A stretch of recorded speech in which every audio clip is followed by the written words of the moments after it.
Did you know that St. Luke's University Health Network has been recognized by the U.S. government as the highest performing health system in the United States for quality? You heard right. St. Luke's #1 recognition affirms our status as the top leader among the most respected healthcare providers in the nation, including Houston Methodist and the Mayo Clinic. To state it simply, if you want to receive the best care when you go to a hospital, come to St. Luke's. Listen, all you New Yorkers. Excuse me, taxi. Okay, man, we're looking around. This is the 77 WABC minicast. Before I bring on KT McFarland, does a tremendous job on this show. She's been out a couple of weeks. She had some surgery. We really did miss her. She's on Fox News all the time as well. She's worked for President Trump and other presidents along the way, 4 or 5 of them. I do want to play this for KT because this was so embarrassing for the Democrats. It doesn't matter. They'll never admit it. They'll figure out a way to make it work for them. But whether it was Gavin Newsom talking about climate control again, that was not the topic of conversation in Munich, or this idiot, AOC, who told us that Venezuela was south of the equator. Well, that's not true. Who told us the Mexicans found the cowboys. Well, that's not true. And then how about this one? If the United States, which of course the answer is yes, would have to get involved if in fact China attacked Taiwan. Pretty easy question. Pretty easy answer, unless you're AOC. Would and should the U.S. actually commit U.S. troops to defend Taiwan if China were to move? I think that this is such a, I think that this is this is, of course, a very longstanding policy of the United States. And I think what we are hoping for is that we want to make sure that we never get to that point. And we want to make sure that we are moving in all of our economic research and our global positions to avoid any such confrontation and for that question to even arise. Shut her up is enough. I don't know, KT, you've been around this game a little bit, working again with 4 or 5 presidents. You've seen Congress people, senators, governors, and mayors come and go. Do you ever remember anybody who sounded less informed than AOC? Yeah, Kamala Harris. Yeah, and they're actually talking about, at least they're dangling the idea of the two of them together on the same ticket. Oh, that'd be terrific, wouldn't it? Can't you see those debates? Look, it's standard preparation for any leader, whether it's a congressman or a senator or president, is a book of Q&As. I mean, I've been doing that since the Nixon administration, where you write the top 20, the top 30 questions the press are likely to ask you that you have to have a pat answer for. That would have been in the top 5.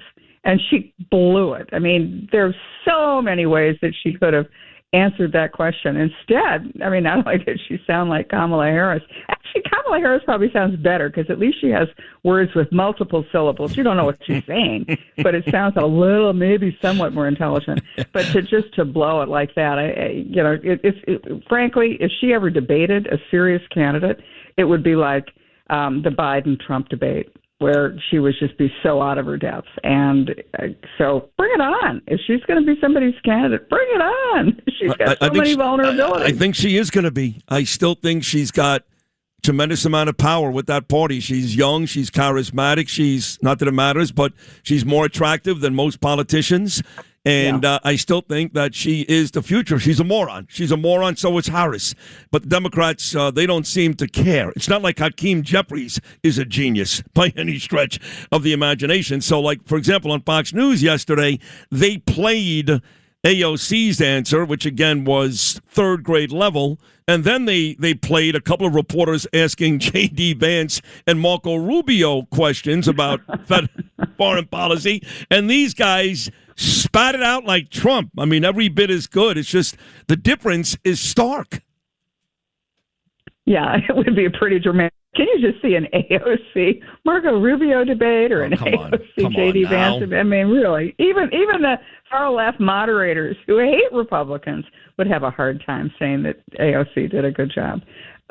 She's just not a serious person, and if that is the direction that the Democrats want to go in, which I guess, as you said, she's young, she's attractive, she's charismatic, she's anti-Israel, she's anti-Semitic. If that's the direction the Democrats want to go in, good luck with that. Because think of where we're going to be in about 6 months in the United States as far as the average life of people. And I'm not looking at the polls today, because the polls today reflect a lot of the hangover of the Biden policies. But 6 months from today, your gas prices will be way lower than they are today. The price of inflation is going down. Personal incomes are going up.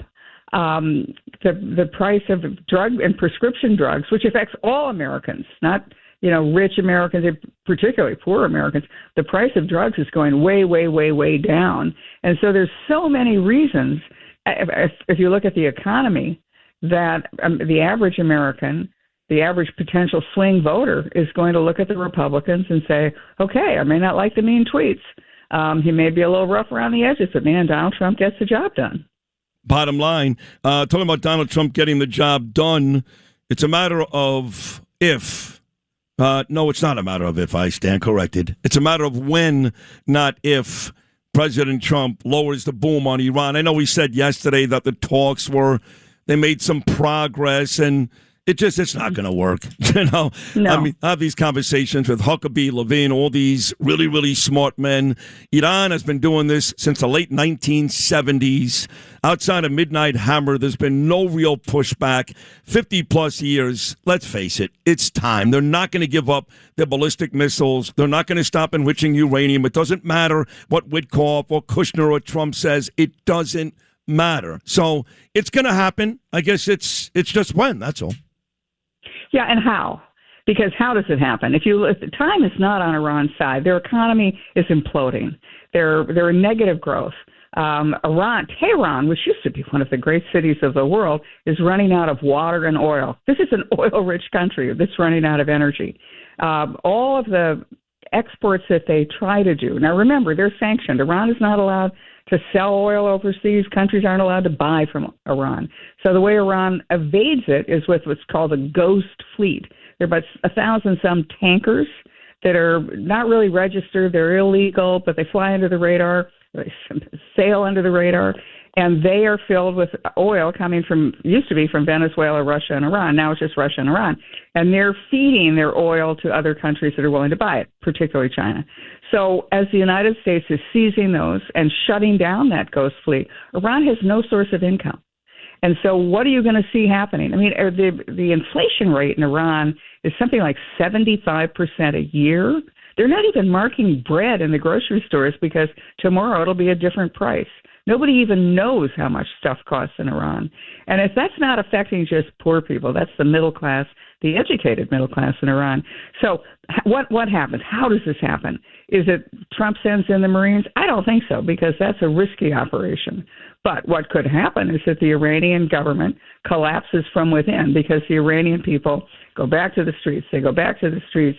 And the key is, and you're right, the mullahs are never going to give up power. They want to be martyrs. They just want to take a lot of people with them as they go. And where will the military be, the Iranian Revolutionary Guard? Will they stick with them, support the mullahs, or will they cut their own separate deal? Because the thing about them, they're not the zealots. They don't want to necessarily go down with the ship. And they are the ones who own not just the military, but the defense industrial complex and the intelligence industrial complex. Will they be willing to cut some kind of a deal in order to maintain their power? Maybe, maybe not. Time will tell. But Trump has all the options now. He could invade. He could bomb. He could let Israel do all the dirty work and then swoop in at the end like he did with the bombing the nuclear sites in Iran. There's many, many, many options that he has. He holds, as he says, all the cards. Final 60 seconds, you mentioned Israel, and it's a big story there, and Trump did mention it, President Trump, a couple of days ago. Are you surprised? I know that Bougie Herzog and Bibi are not the best of friends. Herzog is the president of Israel. He's got no power. Unlike the United States, where Trump has all the power, the president in Israel has none, zero. The prime minister, Bibi, has all the power, except for one thing, and that is the power to pardon. that does go to Herzog. And President Trump called President Herzog out a couple of days ago for not pardoning Bibi yet. I spoke to my buddy Alex Trayman in Jerusalem. He said, look, I think eventually he'll do it. He may wait till after the elections, which come their way, I think, in October in Israel. But are you surprised that Herzog is drawing such a hard line between Bibi and a pardon? No, why? Because of domestic politics. And you're right, it's an election. They want to look tough guy against Bibi. Bibi's survived and done extraordinary things for Israel, particularly in the foreign policy scope. And so, no, I think it's domestic politics, whether he's pardoned or not. Before the election, I don't think matters because I think ultimately he'll end up being a great hero in Israel. You do? I think he'll be a Churchill. I think because he'll be the guy that brings peace. He'll be the guy. I remember meeting him, said, decades ago, and I thought, wow, only this guy's a sense of destiny. This is the only guy who could ever bring peace because he's a hardliner. Only Nixon could go to China. Only Bibi can make peace with the Arabs and the Palestinians. Right, Bibi, of course, with the help of President Trump. But yes, I agree. I think he's an amazing man. Rural Americans deserve access to the best our nation has to offer, especially when it comes to health care. Across every state and every community, America's rural hospitals are the first line of defense, protecting our families, neighbors, and loved ones. No matter where you live, hospital care doesn't clock out. They're there 24 hours a day, 7 days a week, 365 days a year. Each year, America's over 5,000 hospitals care for millions of patients, providing 24/7 emergency care, delivering babies, cancer treatments, and other life-saving care that patients rely on. Behind every one of those patients are doctors, nurses, and caregivers working tirelessly to keep people healthy and safe. Hospitals are our community's lifelines. They employ our neighbors and keep our families' health. But now, some in Congress are threatening access to care. Tell Congress, protect patient care to keep America strong. Don't cut rural health care.